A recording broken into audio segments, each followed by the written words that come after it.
अगर आप इस वीडियो को सीरियसली लोगे तो फिर कभी भी कोई दूसरे मोटिवेशन की जरूरत नहीं पड़ेगी। देखिए, मोटिवेशन की जरूरत कभी ना कभी सबको पड़ती है और आपने काफी सारे मोटिवेशनल स्पीकर्स को भी सुना होगा और शायद अभी भी सुनते होंगे। लेकिन जब मैंने ब्रूस ली के बारे में जाना और पढ़ा, मुझे अंदर से लगा कि अगर कोई इंसान ब्रूस ली के जो थॉट्स है, जो सोचने का तरीका है, सिर्फ उसको फॉलो करना स्टार्ट कर दे तो वो अपने जीवन में कभी पीछे तो नहीं हटेगा, चैलेंजेस को फेस करना सीखेगा। तो मैं ब्रूस ली की बायोग्राफी तो आपको नहीं बताने वाला, लेकिन ब्रूस ली की कुछ ऐसी बातें जिसे हम अपना के अपने जीवन को बदल सकते हैं, उन्हीं बातों के बारे में हम बात करने वाले हैं। लेकिन आगे बढ़ने से पहले लाइक का बटन जरूर से दबा देना और कहीं पर सब्सक्राइब का बटन दिखे तो उस पर भी क्लिक करके बेल आइकन को ऑल पे सेट कर देना। ब्रूस ली का मानना था कि कभी खुद के बारे में कुछ नेगेटिव बात मत बोलो, चाहे वो मजाक में ही क्यों ना हो, क्योंकि हमारी बातें भी एनर्जी वेव्स के फॉर्म में हमारी बॉडी ऑब्जर्व करती है और हमारी बॉडी सही और गलत के बीच में फर्क नहीं बता सकती। इसलिए खुद पर विश्वास करना सीखो। दूसरा एक काफी मशहूर कोट है कि be like water making its way through cracks, do not be assertive but adjust to the object and you shall find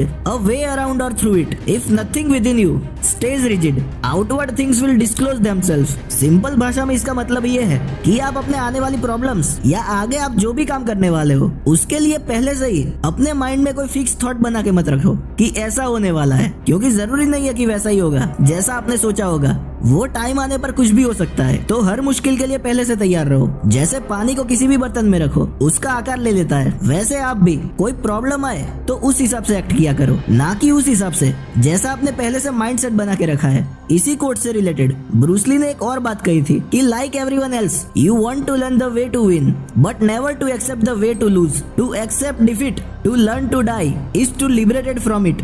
यानी कि सबको जीतना कैसे वो सीखना है, लेकिन हार गए तो क्या, इसके बारे में कोई बात नहीं करता। जो इंसान हार का सामना करना सीख जाता है, उसमें दुनिया की कोई भी जंग जीतने की ताकत होती है। सो पहले विनिंग मोमेंट के बारे में सोचने से पहले लूजिंग मोमेंट के लिए तैयार रहो। A quick temper will make a fool of you soon enough. सीधी भाषा में बोलूं तो अचानक से भावनाओं में नहीं बहना चाहिए और इतना गुस्सा नहीं हो जाना है कि आप कुछ गलत डिसीजन ले लो, क्योंकि गुस्से में लिया हुआ डिसीजन कभी सही नहीं होता और वो एक बेवकूफी भरा निर्णय होता है। A goal is not always meant to be reach, it often serves simply as something to aim it. मतलब कि गोल का अर्थ सिर्फ उसको पाना नहीं होता, वो तो आपके नसीब में होगा तो मिलेगा, नसीब में नहीं होगा तो नहीं मिलेगा। गोल वो होता है जो आपके जीवन को एक मकसद और दिशा या डायरेक्शन प्रोवाइड करे। इसलिए वो चीज आपको ना मिले तो निराश नहीं होना है, लगातार कोशिशें करते रहना है और जर्नी को एंजॉय करना है। वैसे तो ब्रूस ली की बात है, मोटिवेशन का भंडार है, लेकिन सभी के बारे में बात करेंगे तो वीडियो कभी खत्म ही नहीं होगी, इसलिए वीडियो को यहाँ खत्म करते हैं। वैसे ये सब बातें आपने पहले सुनी होगी, लेकिन फायदा तभी होगा जब आप इन बातों को अपनाएंगे।